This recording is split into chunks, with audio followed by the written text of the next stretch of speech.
तो आज हम 10th क्लास का रेस्पिरेशन टॉपिक करने जा रहे हैं। ठीक है, लाइफ प्रोसेस जो है उसमें एक टॉपिक है रेस्पिरेशन, वो करने जा रहे हैं। पहले हम समझेंगे कि रेस्पिरेशन होता क्या है। रेस्पिरेशन है एक केमिकल रिएक्शन है जो कि सभी लिविंग ऑर्गेनिज्म में होता है। जितने भी लिविंग सेल है, हर लिविंग सेल पे रेस्पिरेशन होता है। और उससे क्या होता है, रिलीज़ ऑफ एनर्जी का रिलीज़ होता है। इससे क्या होता है, एनर्जी का रिलीज़ होता है। एनर्जी का रिलीज़ होता है किससे, ग्लूकोज से। ग्लूकोज जो है इसमें टूटता है और क्या होता है, एनर्जी का रिलीज़ होता है। ठीक, अब जब रेस्पिरेशन एरोबिक रेस्पिरेशन के टाइप हैं, दो टाइप हैं, एक है एरोबिक रेस्पिरेशन, एक एनएरोबिक रेस्पिरेशन। एरोबिक रेस्पिरेशन क्या होगा, एरोबिक रेस्पिरेशन जो होता है प्रेजेंस ऑफ ऑक्सीजन में होता है। Respiration in presence of oxygen, respiration in presence of, ये हो जाएगा प्रेजेंस ऑफ O2 में होगा। और एनारोबिक रेस्पिरेशन क्या होता है, respiration in absence of O2। Absence of O2 में जो रेस्पिरेशन होता है वो एनारोबिक रेस्पिरेशन होता है। और एरोबिक रेस्पिरेशन तुम लोग 9th क्लास में पढ़े होगे। 9th क्लास में मैं एनसीईआरटी में एक लाइन पढ़ा था, बहुत बढ़िया था। ठीक है, हालांकि 11th में भी दिया है सब। एरोबिक रेस्पिरेशन जो होता है ना, ये और माइटोकॉन्ड्रिया में होता है। माइटोकॉन्ड्रिया में क्या होता है, एरोबिक रेस्पिरेशन होता है। ठीक, और एनारोबिक रेस्पिरेशन जो होता है ये साइटोप्लाज्म में होता है। कहाँ होता है, साइटोप्लाज्म में होता है। तो उसमें जो है 9th क्लास में माइटोकॉन्ड्रिया के बारे में बहुत अच्छा लिखा है कि उसमें एरोबिक रेस्पिरेशन इनडायरेक्टली में लिखा है। ठीक, माइटोकॉन्ड्रिया होता है। एरोबिक रेस्पिरेशन क्या करता है, ये हाई अमाउंट ऑफ एनर्जी देता है, हाई एनर्जी देता है, बहुत ज़्यादा एनर्जी देता है। और ये जो है एनारोबिक रेस्पिरेशन, ये लो एनर्जी देता है। देखो हाई एनर्जी, देखो ये 36 से 38 ATP देता है। ये नेट ATP जो होता है वो 2 ही ATP देता है।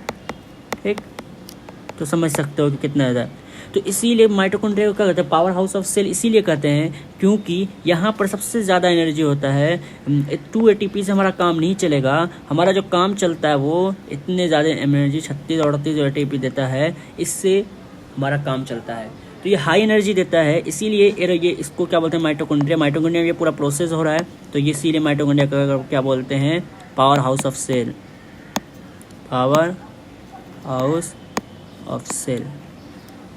ठीक, तो एरोबिक रेस्पिरेशन देखो, एनारोबिक रेस्पिरेशन जो होता है, ये एनारोबिक रेस्पिरेशन जो होता है सभी में होगा। ठीक है, जितने भी ऑर्गेनिज्म हैं, लिविंग सेल हैं, सभी में होगा। ठीक, एरोबिक रेस्पिरेशन ज़रूरी नहीं है क्योंकि इसमें रिक्वायरमेंट ऑफ ऑक्सीजन है। अगर ऑक्सीजन अवेलेबल है तो एरोबिक रेस्पिरेशन होगा। अगर अगर अवेलेबल नहीं है तो एनारोबिक रेस्पिरेशन सभी में होगा। ठीक, ग्लूकोज जो है ना, पहले वो क्या होता है, in absence of oxygen cytoplasm में टूटता है। ठीक है, ग्लूकोज क्या होता है, ये ग्लूकोज, इसका टोटल 10 रिएक्शन होने के बाद ये पाइरूवेट बनता है। ठीक, तो ये क्या हुआ तुम्हारा, ये जो है एनारोबिक रेस्पिरेशन होगा क्योंकि एब्सेंस ऑफ ऑक्सीजन में जितने भी एनारोबिक रेस्पिरेशन होगा वो ये वाला रिएक्शन करेगा ही। और एरोबिक रेस्पिरेशन में भी ये होगा क्योंकि पाइरूवेट आगे चल के क्या होगा, ऑक्सीजन के प्रेजेंस में टूटेगा। ये ऑक्सीजन के प्रेजेंस में टूटता है आगे। लेकिन ये वाला जो पाथवे है, ये पाथवे हर सेल में चलता है। ठीक, तो ग्लूकोज क्या होता है पाइरूवेट में, तो ग्लूकोज 6 कार्बन का होता है, C6 का होता है। और पाइरूवेट कितने कार्बन का होता है, 3 कार्बन का होता है। अब क्या होगा, ये सभी लोग तोड़ेगा। अब क्या होगा, अगर एरोबिक रेस्पिरेशन कोई करेगा तो पाइरूवेट जो है ऑक्सीजन के प्रेजेंस में CO2 प्लस H2O में टूट जाएगा। लेकिन ये भी एक बहुत बड़ा पाथवे होता है। ठीक है, इस वाले पाथवे को अगर याद कर सकते हो तो कर लो। ठीक है, ये जो है माइटोकॉन्ड्रिया में जो पाथवे होता है, ठीक, सिट्रिक साइकिल होता है, TCA साइकिल या सिट्रिक साइकिल। ये तुम्हारे लिए ज़रूरी नहीं है, अगर इसी को TCA साइकिल भी बोलते हैं। ठीक, ये तुम्हारे लिए ज़रूरी नहीं है, अगर बस याद कर सकते हो माइटोकॉन्ड्रिया में। और ये वाला जो होता है ये ग्लाइकोलाइसिस बोलते हैं, ग्लाइकोलाइसिस। ठीक, तो अब देखो पाइरूवेट तक तो सब बनेगा। अगर ऑक्सीजन है तो ये बनेगा, अगर ऑक्सीजन नहीं है तो फिर क्या होगा। सवाल ये है कि अगर ऑक्सीजन नहीं है तो क्या होगा। ठीक, हम तुमको एक चीज़ बताते हैं, जब प्लेयर कोई दौड़ने वाला एथलीट है, दौड़ रहा है, ठीक है, उसको मसल सेल को क्या चाहिए, ज़्यादा ये चाहिए, क्या बोलते हैं, एनर्जी चाहिए, क्योंकि दौड़ रहा है, वर्क कर रहा है। अब क्या होता है, उसके लिए एनफ अमाउंट में तो ऑक्सीजन है नहीं, क्योंकि वर्क कर रहा है और हमारा रेस्पिरेशन रेट बढ़ भी जाता है, लेकिन फिर भी हम एनफ जो है ऑक्सीजन को जो जितना रिक्वायरमेंट वो नहीं हो पाता है। तो मसल सेल क्या करने लगता है, मसल सेल इन एब्सेंस में रेस्पिरेशन करना शुरू कर देता है। यहाँ तक पायरुवेट तक होता है, यहाँ पे उसको एनफ ऑक्सीजन नहीं मिलता है, तो ये क्या करता है, जब ऑक्सीजन की लैक होती है, कमी होती है, तो वो क्या होता है, लैक्टिक एसिड का फॉर्मेशन होने लगता है। वहाँ पे लैक्टिक एसिड का क्या होता है, फॉर्मेशन होने लगता है। किसका, लैक्टिक एसिड का फॉर्मेशन होने लगता है। ठीक, लैक्टिक एसिड का फॉर्मेशन होने लगता है, तो क्या बोलोगे, लैक ऑफ ऑक्सीजन में क्या होगा, लैक ऑफ ऑक्सीजन में क्या होगा। तो यही तो लैक्टिक एसिड जब ज़्यादा अमाउंट में क्या होता है, डिपॉजिट होने लगता है हमारा मसल सेल में, तो क्रैम्प्स होने लगता है। क्या होता है, क्रैम्प्स।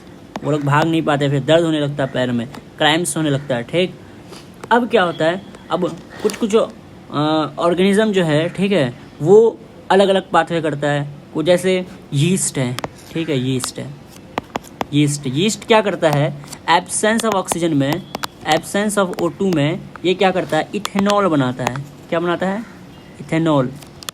क्या बनाता है, इथेनॉल बनाता है। ये क्या बनाता है, इथेनॉल। तो ये जो तुम बताए थे कि यीस्ट किसके लिए हेल्प, ब्रेड और बियर बनाने में हेल्प था, ब्रेड और बियर इसीलिए तो बोल रहे थे, यही तो है इथेनॉल, अल्कोहल यही तो है, ब्रेड और बियर बनाने में काम आता है। और अगर कंप्लीटली ऑक्सीजन मिल जा रहा है, अगर कंप्लीटली ऑक्सीजन मिल रहा है, तो क्या होगा, माइटोकॉन्ड्रिया में क्या होगा, सिट्रिक साइकिल चलेगा। ठीक, और एक होता है लिंक रिएक्शन, पहले लिंक रिएक्शन होगा, फिर सिट्रिक साइकिल होगा, उसके क्या होगा, carbon dioxide complete plus energy, ये कंप्लीट रेस्पिरेशन हो जाएगा, मतलब पूरे सारे का CO2 के फॉर्म में रिलीज हो जाएगा, और इससे हाई अमाउंट में होगा। तो क्या होता है, हाई अमाउंट में ATP रिलीज़ होगा। तो एरोबिक रेस्पिरेशन क्या है, ये बहुत ही ज़्यादा अमाउंट, ये देखो 36-38 इतना ATP देता है, ये हाईली एनर्जी देता है, ये कम एनर्जी देता है। तो एनारोबिक रेस्पिरेशन तो हमारे भी केस में ये वाला तो ग्लाइकोलाइसिस जो है, ये वाला चीज़ तो सभी में होगा। ठीक, एब्सेंस ऑफ ऑक्सीजन, इसको ऑक्सीजन की ज़रूरत नहीं होती है। पायरुवेट के बाद जो है, ठीक है, अगर अलग अलग केस है कि यीस्ट में क्या होता है, वो ऑक्सीजन के एब्सेंस में इथेनॉल बनाता है, लैक ऑफ ऑक्सीजन में लैक्टिक एसिड बने रहता है हमारा मसल सेल में, और अगर उसको ऑक्सीजन का प्रेजेंस रहा सही से, तो क्या होगा, CO2 H2O और प्लस एनर्जी देगा।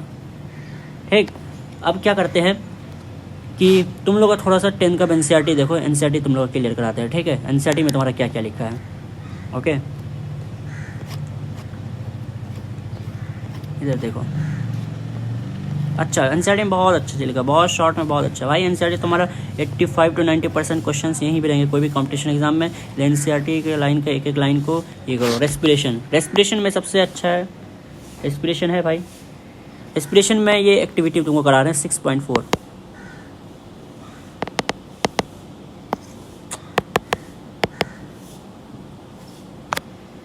ऑन तो है, क्या हो गया, हाँ,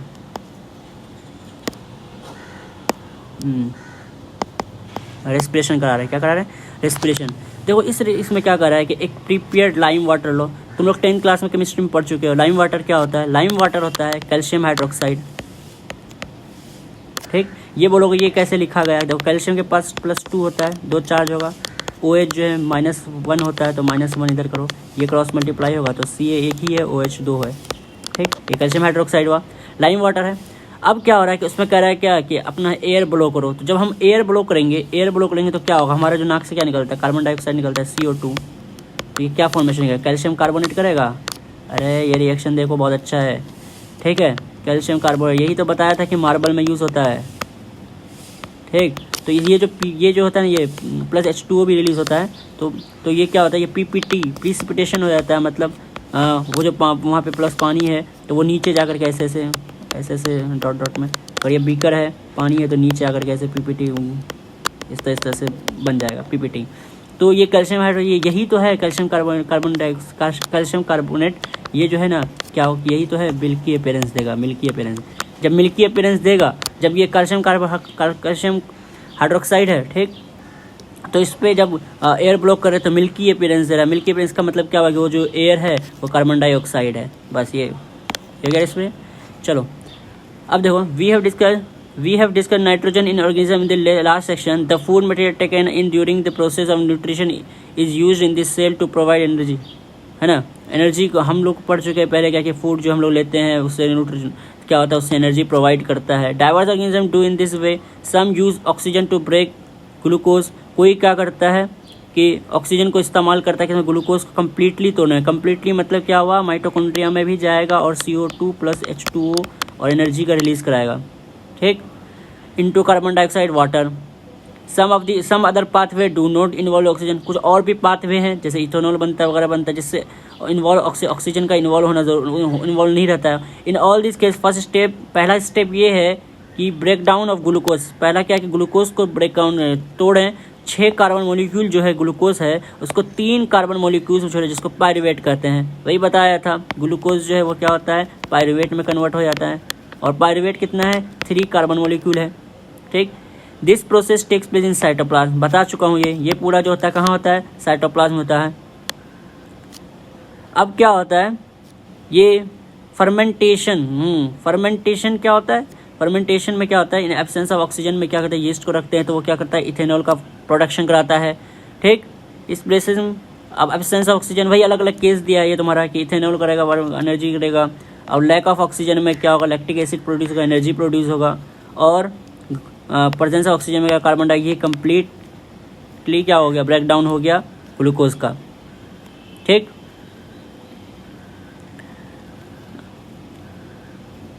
अब देखो यही चीज़ लिखा, चलो जल्दी जल्दी पढ़ लेते हैं और क्या।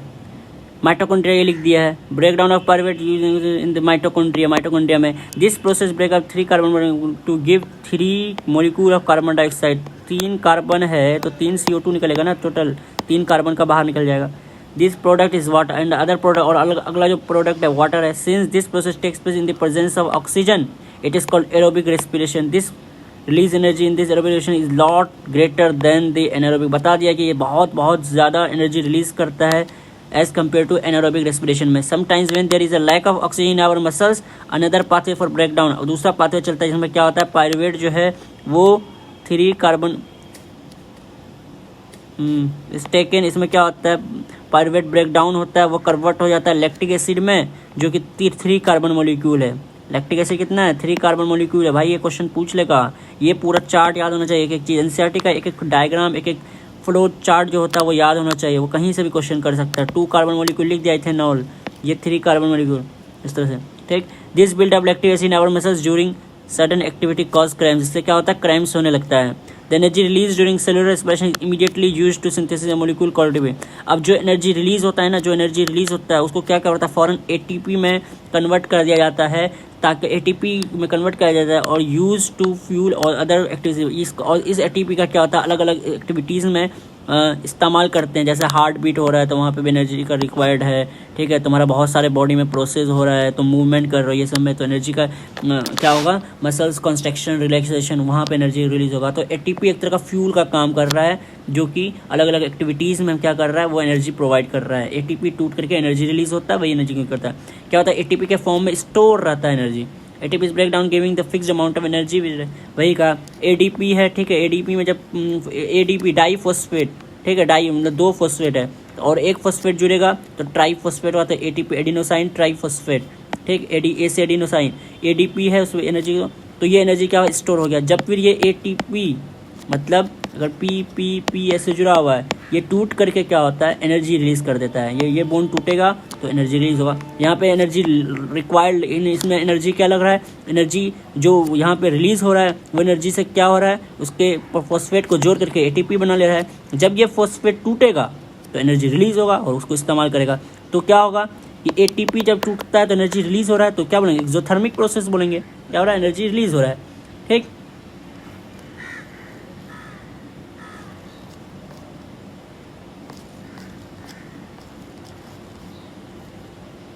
अब क्या करें, यहाँ since the aerobic respiration pathway depends on oxygen. Aerobic respiration क्या है, किस पे डिपेंड कर रहा है, ऑक्सीजन पे। Aerobic organism need to ensure that there is a sufficient intake of.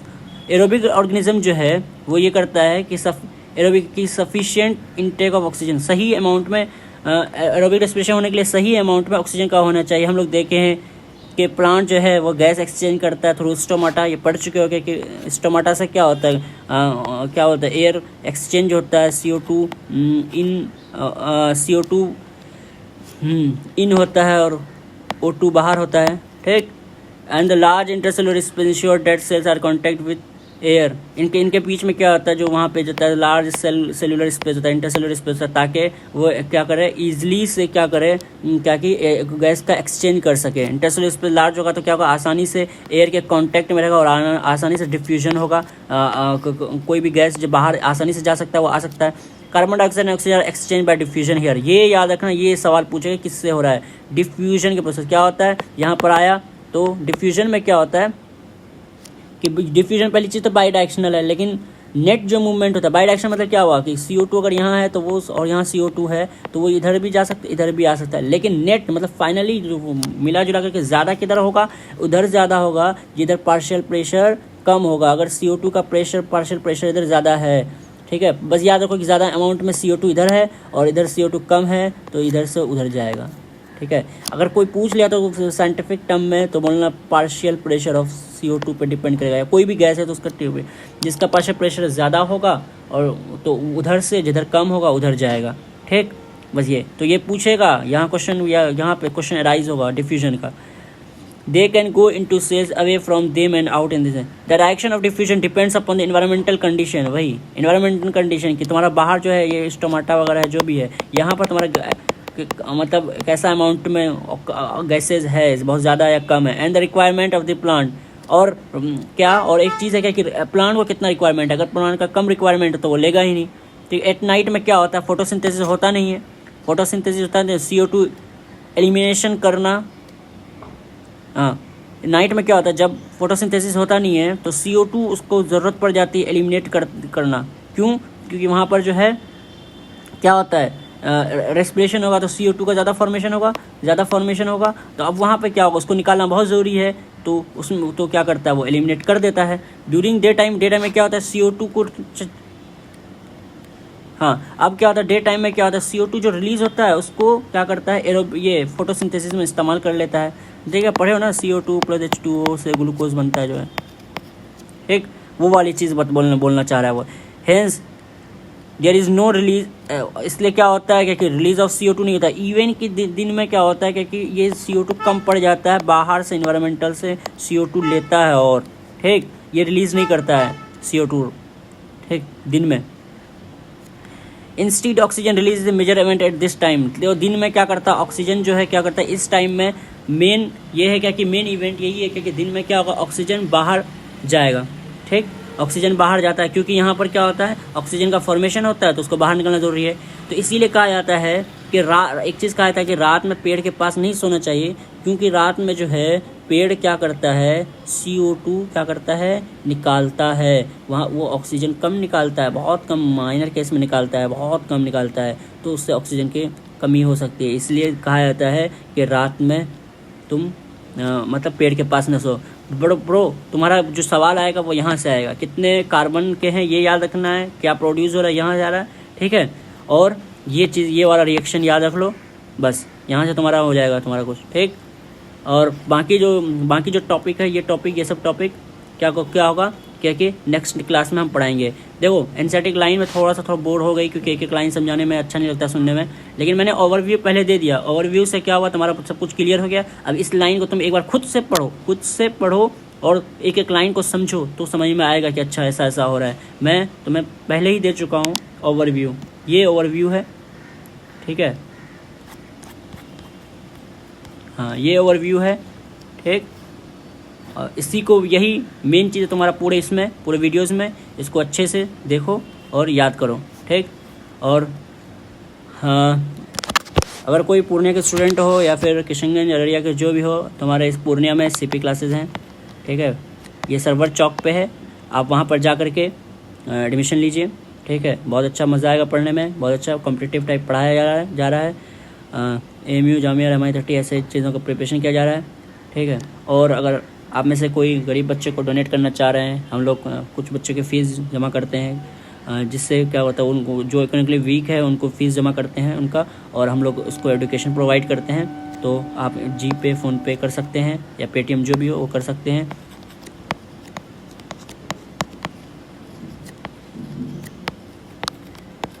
इस नंबर पे आप करें, और इससे क्या होगा 50, 60, 70, 100 जितना हो सके आपके अपने अकॉर्डिंग, जो स्टूडेंट हैं वो अपने अकॉर्डिंग ही इस पे डोनेट करें। इससे क्या होगा बहुत सारे बच्चों को मदद मिल जाएगी, वो लोग पढ़ने के लायक हो जाएंगे। हमें पढ़ाना बहुत ज़रूरी है अपने कौम के लिए, बहुत पढ़ाना ज़रूरी है हमारे देश के लिए, हमारा देश आगे बढ़े, हमारा कौम आगे बढ़े। इससे हमें लोगों जो बच्चे हैं उनको पढ़ाना बहुत ज़रूरी है, एजुकेशन देना बहुत ज़रूरी है। तो आप इस पर ज़रूर डोनेट करें। Thank you. और कोई डाउट है तो आप कमेंट बॉक्स में लिख सकते हैं।